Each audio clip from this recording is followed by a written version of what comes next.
नमस्कार दोस्तों, fact gain के चैनल में आपका स्वागत है। शनिवार तड़के जब इजराइल के कई लोग अभी नींद में ही थे, तभी उनका आसमान रॉकेटों की गूंज से दहल उठा। कुछ ही मिनटों में हजारों रॉकेट दक्षिण और मध्य इजराइल के इलाकों पर दाग दिए गए। ये हमला किया था फिलिस्तीन मिलिटेंट संगठन हमास ने। इजराइल मीडिया का कहना है कि इस हमले में इजराइल के 20 से ज्यादा सैनिक मारे गए और 500 से अधिक लोग घायल हो गए। इजराइल ने जवाबी कार्रवाई में गाजा पट्टी और वेस्ट बैंक के इलाकों पर हवाई हमले शुरू कर दिए, जहां हमास का दबदबा था। दोस्तों, इजराइल के प्रधानमंत्री बेंजामिन ने हमास के खिलाफ युद्ध का ऐलान कर दिया है। हमास का कहना है कि इजराइल ने मई 2021 में यरूशलेम में मुसलमान का पवित्र अल अक्सा मस्जिद को नुकसान पहुंचाया था। उसका यह भी कहना है कि इजराइल ने कई दशकों से गाजा पट्टी की घेराबंदी कर रखी है, जिससे वहां पर रहने वाले लोगों को अनाज और जरूरी दवाओं की भीषण तंगी का सामना करना पड़ता है। फिलिस्तीन महिलाओं और बच्चों को भी नहीं बख्शता। लिहाजा इन सब बातों का बदला लेने के लिए इजराइल पर हमला किया गया। हमास की मिलिट्री विंग के लीडर मोहम्मद दाइफ ने दावा किया है कि ऑपरेशन अल अक्सा स्टॉर्म के तहत इजराइल पर 5000 से भी ज्यादा रॉकेट दागे गए। वही जानते हैं कि आखिर हमास है क्या। दोस्तों, हमास एक फिलिस्तीन मिलिटेंट ग्रुप है। वो वेस्ट बैंक और गाजा पट्टी के फिलिस्तीन बसावट वाले इलाके के दो मुख्य राजनीतिक दलों में से एक है। गाजा पट्टी करीब 10 किलोमीटर चौड़ा और 41 किलोमीटर लंबा है। वहाँ 22 लाख से ज्यादा लोग ठूसे हुए हैं। उस इलाकों पर भी हमास का नियंत्रण और शासन है। हमास अपने राजनीतिक विचारों में उग्रता और गतिविधियों में हिंसा के लिए जाना जाता है। एक तरीके से ये मिलिट्री विंग है। इजराइल, अमेरिका, यूरोपियन यूनियन और ब्रिटेन सहित कई देश इसे आतंकवादी संगठन घोषित कर चुके हैं। वही दोस्तों, जानते हैं कि आखिर हमास का गठन कब हुआ था। दोस्तों, इजराइल ने 1967 के इजराइल अरब युद्ध में जीत के बाद फिलिस्तीन के दो इलाकों मतलब वेस्ट बैंक और गाजा पट्टी पर कब्जा कर लिया था। उस कब्जे के विरोध में फिलिस्तीनियों ने विद्रोह शुरू कर दिया।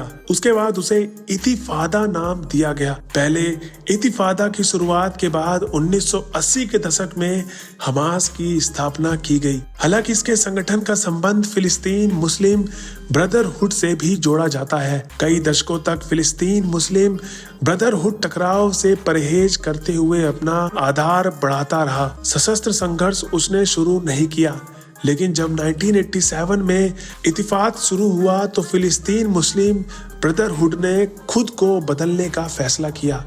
इसके बाद हमास सामने आया। दोस्तों, हमास के गठन की एक वजह यह भी थी कि फिलिस्तीन के नेशनल मूवमेंट से इजराइल और बाकी दुनिया पर कोई फर्क पड़ता नहीं दिख रहा था।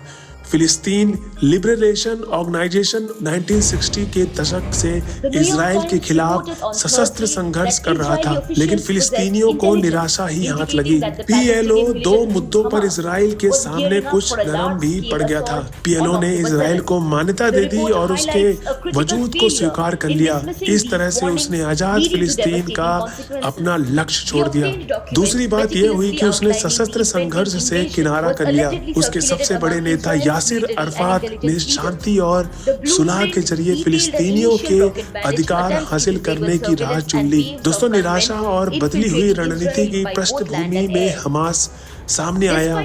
उसने सशस्त्र संघर्ष का नारा दिया। वही दोस्तों, इसके बाद जानते हैं कि हमास अपनी रणनीति पर किस तरह आगे बढ़ रहा है। दोस्तों, 1990 के दशक में पीएलओ और इजराइल के बीच एस्लो शांति समझौता हुआ। इसमें पीएलओ को फिलिस्तीनियों का प्रतिनिधि माना गया था। इस समझौते का मकसद फिलिस्तीनियों के सेल्फ डिटर्मिनेशन का अधिकार देना था। इस तरह से इजराइल के बगल में फिलिस्तीन देश बनता, लेकिन हमास इसके खिलाफ था। उसका मानना था कि इस तरह से तो फिलिस्तीन शरणार्थी उस जगह पर लौटने का अपना अधिकार खो बैठेंगे जो 1948 में इजराइल ने उसे छीन ली थी। ओस्लो शांति समझौते को पलीता लगाने के इरादे से हमास ने आत्मघाती हमले शुरू कर दिए। इनमें से कई इजराइल मारे गए। जवाब में इजराइल ने हमास के बड़े नेता यंग्या को 1995 में मार डाला पड़ा। बाद में इसराइल के ओस्लो शांति समझौते में हाथ खींच लिए गए। हमास के हमले से बने माहौल में इसराइल में बेंजामिन जैसे नेता का उदय होता है। नेतियों ओस्लो शांति समझौते के सख्त खिलाफ थे। कुल मिलाकर ओस्लो शांति समझौता टूटने में हमास के साथ इसराइल के नेतन्याहू जैसे कट्टर विचार वाले नेताओं का भी साथ दिया। कुल मिलाकर ओस्लो शांति समझौते टूटने में हमास के साथ इसराइल के नेतन्याहू जैसे कट्टर विचार वाले नेताओं का भी हाथ था। वो PLO को कई रियायत देने के खिलाफ थे। फिलिस्तीन इलाके में बसाए जा चुके थे। इजराइल लोग ने भी उस समझौते का विरोध किया था। दोस्तों, हमास को राजनीतिक ताकत कैसे मिलती है वो जानते हैं। साल 2006 में वेस्ट बैंक और गाजा पट्टी में फिलिस्तीन लेजिस्लेटिव काउंसिल के चुनाव कराए गए। उसमें हमास ने बड़ी जीत दर्ज की। इसकी एक वजह तो ये थी कि इसराइल के बार बार के हमलों में अपने लोगों को खो चुके फिलिस्तीनियों ने हमास को जमकर सपोर्ट किया। वहीं गरीबों और जरूरतमंदों को मदद देने की हमास की रणनीति से भी कई लोग प्रभावित हुए। तीसरी बड़ा कारण ये था कि शांति प्रक्रिया की विफलता। इसमें चलते फिलिस्तीनियों का इस बात से भरोसा उठ गया था इजराइल के साथ शांति के साथ कोई समझौता हो सकता है। वहीं दोस्तों, इजराइल और हमास के बीच टकराव का इतिहास क्या है ये भी जानते हैं। दोनों पक्षों में रहकर हिंसा टकराव होता रहता है। इससे पहले सबसे खतरनाक टकराव हुआ था 2014 में। तब 50 दिनों तक चले संघर्ष में करीब 2500 फिलिस्तीन मारे गए थे। इजराइल के लिए लगभग 80 लोगों की जान गई थी। इसके बाद मई 2021 में इजराइल के सुरक्षा बल यरूशलेम की अल अक्सा मस्जिद में पहुंच गए थे। वहां हुए टकराव में सैकड़ों फिलिस्तीन मारे गए। हमास ने गाजा इलाके में इजराइल पर कई रॉकेट दागे। इजराइल ने जवाब में गाजा पट्टी पर हवाई हमले किए। 11 दिन तक लड़ाई चली और इसमें गाजा के कम से कम 250 लोग और इजराइल के 15 लोग की जान गई। तो दोस्तों, आज की वीडियो कैसी लगी? वीडियो अच्छी लगी हो तो हमारे चैनल को लाइक शेयर सब्सक्राइब करना ना भूले। मिलते हैं नेक्स्ट वीडियो में, जब तक के लिए जय हिंद दोस्तों।